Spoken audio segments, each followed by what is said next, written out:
ಜನ್ಮದಿನ ಯಾಕೆ ಮಕ್ಕಳ ಜನ್ಮದಿನ ಆಚರಣೆ ಮಾಡಬೇಕು ಅಂತ ಯಾಕೆ ಮಾಡಬೇಕು? ಈಗಿನ ಕಾಲ ಹೆಂಗಿದೆ ಅಂತಂದ್ರೆ ಕೆಲವೊಬ್ರು ಹೇಳ್ತಾರೆ ಗುರಿಯರಿಯರು, ನಮ್ಮ ಕಾಲದಲ್ಲಿ ನಮ್ಮ ಹೆಡ್ ಮಾಸ್ಟರ್ ನಮ್ಮ ಶಿಕ್ಷಕರು ಬಹಳ ಒಳಿತೇ ಇದ್ರು, ನಮ್ಮ ಶಿಕ್ಷಣ ಅಷ್ಟೊಂದು ಕಠಿಣವಾಗಿತ್ತು ಅಂದ್ರೆ ಈಗಿನ ಡೈಲ್ಯೂಟ್ ಆಗಿದೆ ಅಂತ. ಸೈನ್ಸ್ ಭಾಷೆನಲ್ಲಿ ಹೇಳ್ಬೇಕಾದ್ರೆ ಡೈಲ್ಯೂಟ್, ನಿಮಗೆಲ್ಲ ಗೊತ್ತಿದೆ ಕಾನ್ಸಂಟ್ರೇಷನ್ ಡೈಲ್ಯೂಟ್ ಅಂತ. ಅಂದ್ರೆ ಈಗ ಶಿಕ್ಷಣದ ಗುಣಮಟ್ಟ ಕಮ್ಮಿ ಆಗ್ತಾ ಇದೆ.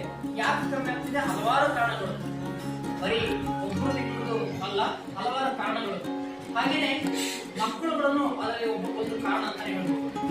ಯಾಕೆ ಮಕ್ಕಳು ಕಾರಣ ಅಂತ ಹೇಳ್ತೀನಿ ಅಂತಂದ್ರೆ, ಮಕ್ಕಳ ಜೊತೆಗೆ ಪೇರೆಂಟ್ಗಳು ಎಲ್ಲರೂ ವ್ಯವಸ್ಥೆ ಎಲ್ಲ. ಯಾಕೆ ಅಂತಂದ್ರೆ ನಾವೊಂದು ಎಕ್ಸಾಂಪಲ್ ಹೇಳಲಿಕ್ಕೆ ಇಷ್ಟಪಡ್ತೀನಿ.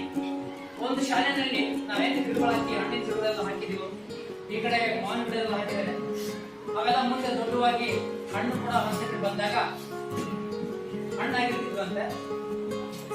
ಒಬ್ಬನ ಹುಡುಗ ಮೇಲುಗಡೆ ಹೋಗ್ಬಿಟ್ಟು ಹಣ್ಣನ್ನ ಕದಿಲಿಕ್ಕೆ ಸಾಯಂಕಾಲ ಟೈಮ್ನಲ್ಲಿ ಕದಿಲಿಕ್ಕೆ ಮರ ಹಾಕಿಬಿಟ್ಟು ಏನ್ ಮಾಡ್ತಿದ್ದಂತೆ, ಹಣ್ಣನ್ನು ಕರಿತಾ ಇದ್ದಂತೆ. ಅವಾಗ ಯಾರೋ ಒಬ್ಬರು ಶಿಕ್ಷಕರು ನೋಡ್ಬಿಟ್ಟು, ಲೇ ನೀನು ಹಣ್ಣು ಕದಿ, ಕೆಳಗಡೆ ಮರ ಹಚ್ಚಿಲ್ಲ, ಕೆಳಗಡೆ ಹಣ್ಣು ಆರಿಸ್ಕೊತಾ ಇದ್ದಂತೆ.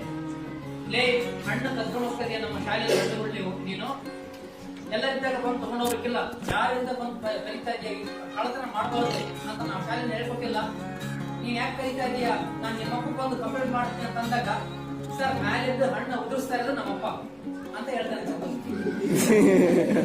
ಅಂದ್ರೆ ಇಲ್ಲಿ ನಾವು ಒಬ್ಬರ ಮೇಲೆ ಆಗಲ್ಲ. ಆ ರೀಸನ್ಗೆ ಇಲ್ಲಿ ನಾವು ಯಾಕೆ ಹಿಂಗೆ ಹೇಳ್ತಾ ಇದೀನಿ ಅಂತಂದ್ರೆ, ನಾವು ಬರೀ ಶಿಕ್ಷಕರಷ್ಟೇ ಬದಲಾವಣೆ ಆದ್ರೂ ಸಾಲದು, ಬರೀ ತಂದೆ ತಾಯಿಗಳಷ್ಟೇ ಬದಲಾವಣೆ ಆದ್ರೂ ಸಾಲದು, ನೀವು ಮಕ್ಕಳಿಗೆ ನೀವು ಕೂಡ ಬದಲಾವಣೆ ಆಗ್ಬೇಕು. ಯಾಕೆ ನಾವೆಲ್ಲ ಹೇಳ್ತಿರ್ತೀನಿ, ನಾನು ತುಂಬಾ ನಿಮಗೆ ಮೋಟಿವೇಶನ್ ಮಾಡೋಕ್ಕೋಸ್ಕರ ಸ್ವಲ್ಪ ಎಕ್ಸ್ಟ್ರಾ ಜಾಸ್ತಿ ಹೇಳ್ತಾ ಇರ್ತೀನಿ. ನೀವೆಲ್ಲರೂ ತುಂಬಾ ಹಿಂದುಳಿದಂತ ಪ್ರದೇಶದಲ್ಲಿ ಇದ್ದೀರಿ ಅಂತ ಅಂತಾರೆ. ಹಂಗ ನೋಡಿದ್ರೆ ನನಗೆ ಅನಿಸ್ತಾ ಇಲ್ಲ. ಬಟ್ ನೀವ್ ಯಾಕೆ ಮಾರ್ಕ್ಸ್ ತೆಗೋದಾಗಿಲ್ಲ ಅಥವಾ ಯಾವ್ದಾದ್ರು ಒಂದು ಬರೀ ಮಾರ್ಕ್ಸ್ ಅಂತಲ್ಲ, ಯಾವ್ದಾದ್ರು ಕಾಂಪಿಟೇಷನ್ ಅಲ್ಲಿ ಮುಂದೆ ಬರಲ್ಲ, ನಿನ್ನ ಗೇಮ್ ಆಡಿಸ್ತಾ ಇದೀವಿ, ಎಲ್ಲರೂ ಕರಿತಾ ಇದೀವಿ ಬರೀ ಅಂತೇಳಿ ವೈಯಕ್ತಿಕ ಮುಂದೆ ಬರಲ್ಲ. ನಾನು ಮುಂದಿನ ಗೇಮ್ ಆಡ್ತೀನಿ ಸರ್, ಮುಂದಿನ ಗೇಮ್ ಆಡ್ತೀನಿ ಸರ್ ಅಂತ ಹೇಳ್ಬಿಟ್ಟು ಗೇಮ್ ಅದು ಮುಗಿದ್ಮೇಲೆ ಮುಗಿದೈತೆ ಗೇಮ್ ಮತ್ತೆ ಹಂಗ ಆಗ್ಬಾರ್ದು. ಯಾವತ್ತೂ ಮುಂದೆ ಬರ್ಬೇಕು. ನೀವು ಮಕ್ಕಳು ನಿಮ್ಮ ಮಾನಸಿಕ ಸ್ಥಿತಿಯನ್ನ ನೀವು ಬದಲಾವಣೆ ಮಾಡ್ಕೊಳ್ಳಿಲ್ಲ ಅಂತಂದ್ರೆ ನಾವು ಯಾವತ್ತು ಹಂಗೇನೆ ಇರ್ತೀವಿ. ಶಿಕ್ಷಣದ ವ್ಯವಸ್ಥೆಯಲ್ಲಿ ಕೆಲವೊಂದಿಷ್ಟು ಬದಲಾವಣೆ ಆಗಿರ್ಬೋದು, ಆದ್ರೆ ಮುಖ್ಯವಾಗಿ ಮಕ್ಕಳು ನೀವು ನಿಮ್ಮ ಮಾನಸಿಕ ಸ್ಥಿತಿಯನ್ನ ಬದಲಾವಣೆ ಮಾಡಲಿಲ್ಲ ಅಂತಂದ್ರೆ ಏನು ಮಾಡಲು ಸಾಧ್ಯ ಇಲ್ಲ. ನೀವು ಬದಲಾವಣೆ ಆದ್ರೆ ಅದೇನಾದ್ರೂ ಮಾಡ್ಬೋದು. ಯಾಕೆಂತಂದ್ರೆ ನಮ್ಮ ಶಿಕ್ಷಕರು ಎಲ್ಲರೂ ಹೇಳ್ತಿರ್ತಾರೆ, ಹೋಮ್ವರ್ಕ್ ಕೊಡ್ತಾರೆ ಅಥವಾ ಒಂದೊಂದು ಪೇಜ್ ಓದ್ಕೊಂಬರಿ ಅಂತ ಹೇಳ್ತಿರ್ತೀವಿ, ಆಮೇಲೆ ಏನಾದ್ರು ಬರ್ಕೊಂಬರಿ ಅಂತಾನೆ ಹೇಳ್ತಿರ್ತೀವಿ. ನೀವು ಮಾಡ್ಕೊಂಡ್ ಬಂದಿಲ್ಲ ಅಂತಂದ್ರೆ ಅದು ಯಾರ ಜವಾಬ್ದಾರಿ? ನಿಮ್ಮ ಜವಾಬ್ದಾರಿ, ನಿಮ್ಮ ಬೇಜವಾಬ್ದಾರಿತನ ಅಲ್ವಾ? ಹಂಗಾಗ್ಬೋದು. ಇವತ್ತಿನಿಂದ ಆದ್ರೂ ನೀವೆಲ್ಲರೂ ಶಪಥ ಮಾಡ್ರಿ, ಶಿಕ್ಷಕರು ಹಾಕಿಕೊಟ್ಟಿರುವಂತ ಹೋಮ್ವರ್ಕ್ ಆಗಿರ್ಲಿ, ಪ್ರಾಜೆಕ್ಟ್ ವರ್ಕ್ ಆಗಿರ್ಲಿ, ಏನಾದ್ರು ಮೌಖಿಕವಾಗಿ ಏನಾದ್ರು ಹೇಳಿರ್ತಾರಲ್ಲ, ನೀವು ಓದ್ಕೊಂಬರಿ ಅಂತಂದ್ರೆ ನೀವು ಓದಿದ್ದು ರೆಕಾರ್ಡ್ ಇರಲ್ಲ, ನಾವು ಅದನ್ನ ನೋಡಕ್ಕೂ ಆಗಲ್ಲ. ಓದ್ರಿ ಅಂತ ಅಂದಿರ್ತೀವಿ. ಯಾಕೆ ಅಂತಂದ್ರೆ ಓದಿದ ಸ್ಪೆಲ್ಲಿಂಗ್ ಈಗಲೂ 8ನೇ ಕ್ಲಾಸಿಗೆ 7ನೇ ಕ್ಲಾಸಿಗೆ ಓದಕ್ಕೆ ಬರಲ್ಲ. ಆಕ್ಚುಲಿ ಅದು ಕಲಿಬೇಕಾಗಿರೋದು ಪ್ರೈಮರಿನಲ್ಲಿ.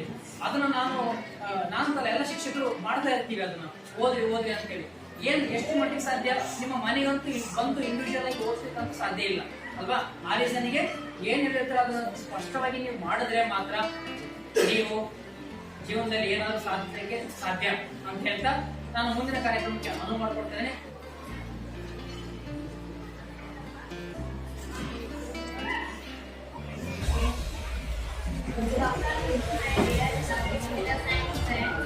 Today we are all gathered here to celebrate Children's Day and birthday of the Jawaharlal Nehru. Today we are all gathered. Today we are celebrating to have such a teachers like these teachers. In every school, all teachers are celebrated Children's Day. But this year, all teachers had made a special for us. And I am saying thanks for all teachers to arrange the games for us. Thanks for giving me a place on the stage. I am very happy to have such all the teachers. Thanks.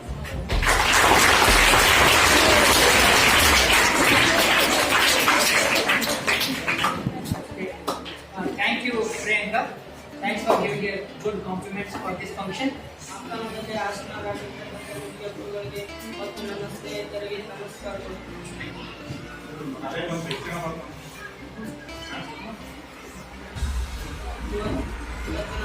ಇವತ್ತಿನ ಕಾರ್ಯಕ್ರಮವನ್ನು ಆಚರಿಸಲು ಎಲ್ಲ ಶಿಕ್ಷಕರು ಮತ್ತು ನಮ್ಮ ಸ್ನೇಹಿತರೆಲ್ಲರೂ ಬಂದಿದ್ದಾರೆ.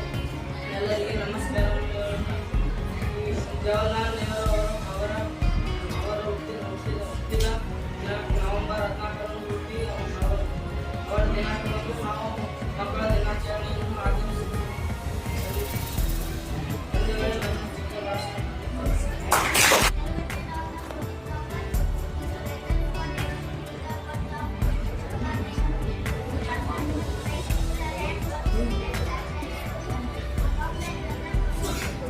ಸುಮ್ಮನಿರಲಿ.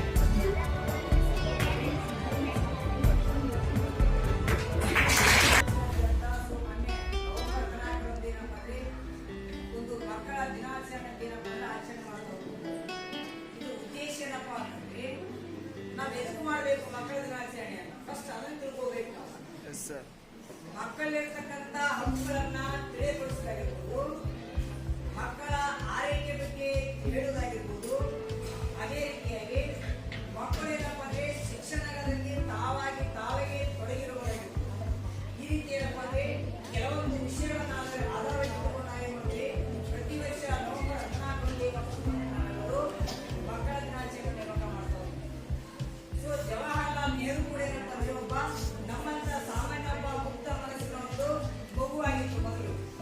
ಅದಾದ ನಂತರ ಏನಪ್ಪಾ ಅಂದ್ರೆ ಅವ್ರ ತಂದೆ ತಾಯಿಗಳ ಬಗ್ಗೆ ಹೇಳೋದಾದ್ರೆ ತಂದೆ ಮೋತಿಲಾಲ್ ನೆಹರು ಆಗಿರ್ಬೋದು, ತಾಯಿ ಸ್ವರೂಪರಾಣಿ. ಇವರ ದಂಪತಿಗಳ ಮಗನಾಗಿ ಮೋತಿಲಾಲ್ ನೆಹರು ಅವರು ಜವಾಹರ್ಲಾಲ್ ನೆಹರು ಅವರು ಜನಿಸ್ತಾರೆ. ಇವರೇನಪ್ಪ ಅಂದ್ರೆ 1889ರಲ್ಲಿ ಜನಿಸ್ತಾರೆ.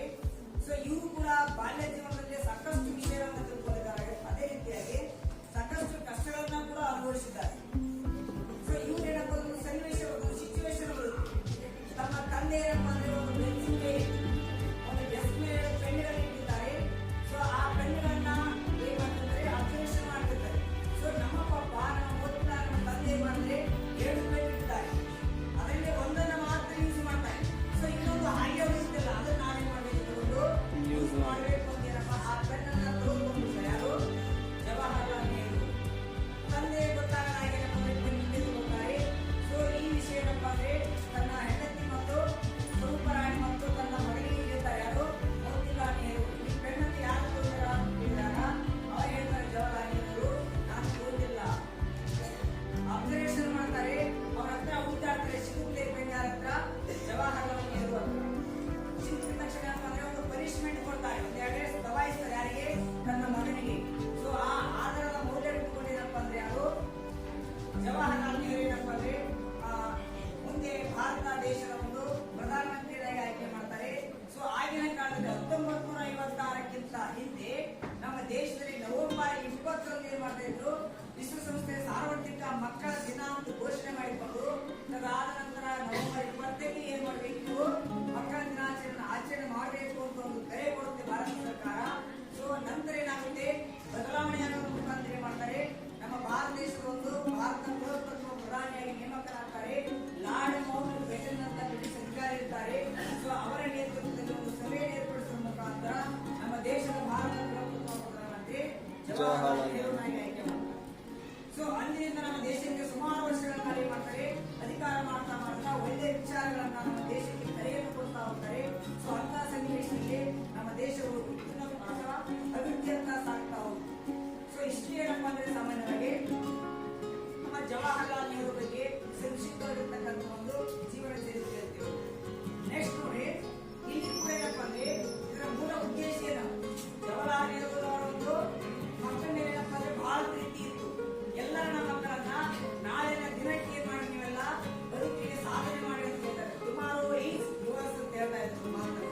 ಸೊ ಆ ಮಾತನ್ನ ಏನಪ್ಪ ಅಂದ್ರೆ ನಾವೆಲ್ಲರೂ ಅಳವಡಿಸಿಕೊಂಡು ಮುಂದಿನ ಜೀವನಕ್ಕೆ ಏನಪ್ಪ ಅಂದ್ರೆ ಇಂದಿನ ಮಕ್ಕಳಿಗೆ ನಾಳಿನ ದೇಶದ ಪ್ರಜೆಗಳಾಗಿ ಹೊರಹೊಮ್ಮಬೇಕು. ಸೊ ಅದೇ ರೀತಿ ಕೂಡ ಏನಪ್ಪ ಅಂದ್ರೆ ನಮ್ಮ ದೇಶ ಯಾವ ರೀತಿ ನಡೀತಲ್ಲ, ಅಭಿವೃದ್ಧಿ ಆಗುತ್ತೆ, ಡೆವಲಪ್ಮೆಂಟ್ ಆಗ್ತಾ ಅಂತ ಗೊತ್ತಿರಬಹುದು ಸಾಮಾನ್ಯ.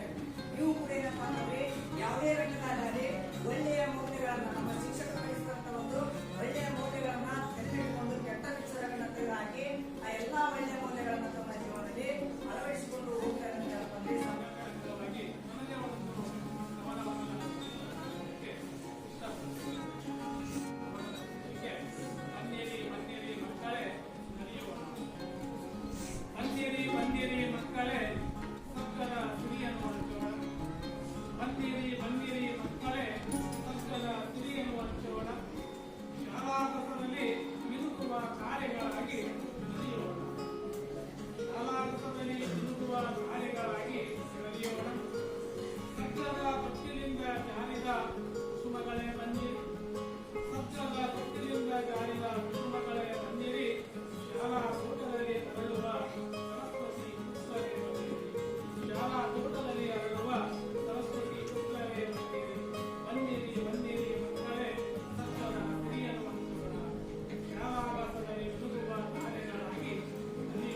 ಪ್ರತಿ ಮಕ್ಕಳಲ್ಲಿ ತನ್ನದೇ ಆದಂತಹ ಒಂದು ಸಾಮರ್ಥ್ಯ ಇರುತ್ತೆ. ಆ ಸಾಮರ್ಥ್ಯವನ್ನು ಗುರುತಿಸಿ ಭಾರತದ ಭವಿಷ್ಯದ ನಾಯಕರನ್ನಾಗಿ ಮಾಡಬೇಕಂದ್ರೆ ಯಾರೋ ಕಲಿಯಬೇಕು. ಸೊ ಅದಕ್ಕೋಸ್ಕರ ಅವರು ಹುಟ್ಟುಹಬ್ಬವನ್ನು ಏನಾಗಿ ಮಾಡ್ತಾರೆ, ಮಕ್ಕಳ ದಿನಾಚರಣೆಯಾಗಿ ಆಚರಣೆಗಳನ್ನು ಮಾಡಿಕೊಳ್ತಾ ಇದ್ದಾರೆ. ಓಕೆ, ಕೇವಲ ಅವ್ರ ಮಕ್ಕಳ ಭವಿಷ್ಯ ಅಥವಾ ಅವ್ರ ಟ್ಯಾಲೆಂಟ್ ನಾವು ತೆಗಿಬೇಕಾದ್ರೆ ಅವರಿಗೆ ಅವಕಾಶಗಳನ್ನು ಒದಗಿಸದೇ ಹೋದ್ರೆ, ಅವರಿಗೆ ಅಪರ್ಚುನಿಟೀಸ್ ಕೊಡದೆ ಹೋದ್ರೆ ಅವರಿಗೆ ಏನೋ ಟ್ಯಾಲೆಂಟ್ ಹೊರಹಾಕಕ್ಕೆ ಸಾಧ್ಯನೇ ಇಲ್ಲ. ನಾವು 2 ದಿನಗಳಿಂದ ನಾವು ನೋಡ್ತಾ ಇದ್ವಿ, ಸದಾ ಅಸಂಖ್ಯಾತರಾಗಿ ಲವಲವಿಕೆಯಿಂದ ಏನ್ ಮಾಡ್ತಿದ್ರಿ, ಆಟಗಳು ಆಡ್ತಾ ಇದ್ರಿ, ನಿಮ್ಮ ಟ್ಯಾಲೆಂಟ್ ವ್ಯಕ್ತಪಡಿಸ್ತಾ ಇದ್ರಿ. ಓಕೆನಾ? ಕೇವಲ ನೀವು ತೋರಿಸಿರೋದೇನು, ಈಗ ನಾವು 2-3 ಅವಕಾಶಗಳು ಮಾಡಿಕೊಂಡಿದ್ವಿ. ಗೇಮ್ಸ್, ವಾಲಿಬಾಲ್ ಆಗಿರ್ಲಿ, ಗೋಣಿಚೀಲ ಆಟ ಆಗಿರ್ಲಿ, ಕಪ್ಪೆ ಆಟ ಆಗಿರ್ಲಿ, ಮ್ಯೂಸಿಕಲ್ ಚೇರ್ ಆಗಿರ್ಲಿ. ಸೊ ಇನ್ನ ಇತರೆ ಅವಕಾಶಗಳನ್ನು ಮಾಡಿಕೊಟ್ರ ನಿಮ್ಮಲ್ಲಿರ್ತಕ್ಕಂಥ ಟ್ಯಾಲೆಂಟ್ ಹೊರಗಡೆ ಬರ್ತಂದು ನನ್ನ ಅನಿಸಿಕೆ ವೈಯಕ್ತಿಕವಾಗಿ. ಕೇವಲ ಪಠ್ಯ ಚಟುವಟಿಕೆಗಳಿಂದಲ್ಲ, ಪಠ್ಯೇತರ ಚಟುವಟಿಕೆಗಳನ್ನು ಕೂಡ ಒಳಗೊಂಡಿರುತ್ತೆ. ಅದಕ್ಕೆ ನಾವು ಅದನ್ನ ಕರಿಕ್ಯುಲರ್ ಅಂತ ಕರಿತೀವಿ. ಅದರಲ್ಲಿ ಪಠ್ಯ ಮತ್ತು ಪಠ್ಯೇತರ ಚಟುವಟಿಕೆಗಳನ್ನು ಒಳಗೊಂಡಿರುತ್ತೆ. ಈಗ ನಾವು ನಿನ್ನೆ ಮತ್ತು ಇವತ್ತು ಕೆಲವು ನಿಮಗೆ ಸ್ಪೋರ್ಟ್ಸ್ ಆಡಿಸಿದ್ವಿ. ಅದರಲ್ಲಿ ಕೆಲವು ವಿದ್ಯಾರ್ಥಿಗಳು ಪ್ರಥಮ ಮತ್ತು ದ್ವಿತೀಯ ಹಾಗೂ ತೃತೀಯ ಬಹುಮಾನಗಳನ್ನು ಪಡೆದಿದ್ದೀರಿ. ಅವರನ್ನ ಈಗ 1 by 1 ನಾನು ಕಟ್ಟ ಹೋಗ್ತೀನಿ. ಗೋಣಿಚೀಲ ಆಟದಲ್ಲಿ ಬಾಯ್ಸ್ ಯೋಗೇಶ್ 6th ಸ್ಟ್ಯಾಂಡರ್ಡ್ ಪ್ರಥಮ ಬಹುಮಾನ ಬಂದಿಲ್ಲ. ಅವನ ಪರವಾಗಿ ನಮ್ಮ ಪ್ರತಿನಿಧಿಯಾಗಿರ್ತಕ್ಕಂಥ ಸೃಜನ್ ಮಾಡಿಕೆಗಾಗಿ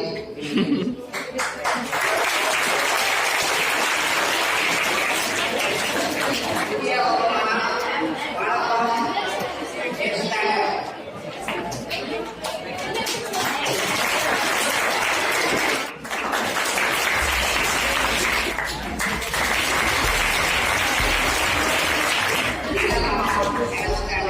Second prize.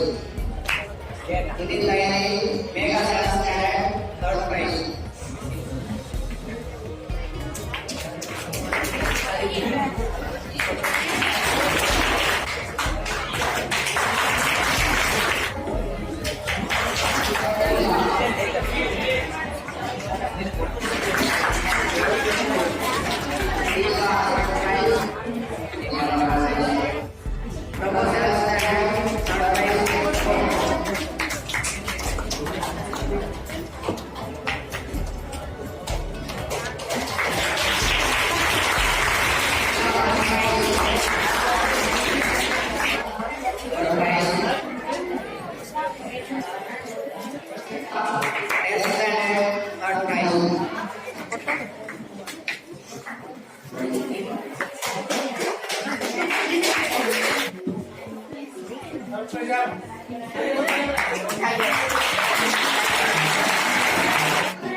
ಮಂದಿರ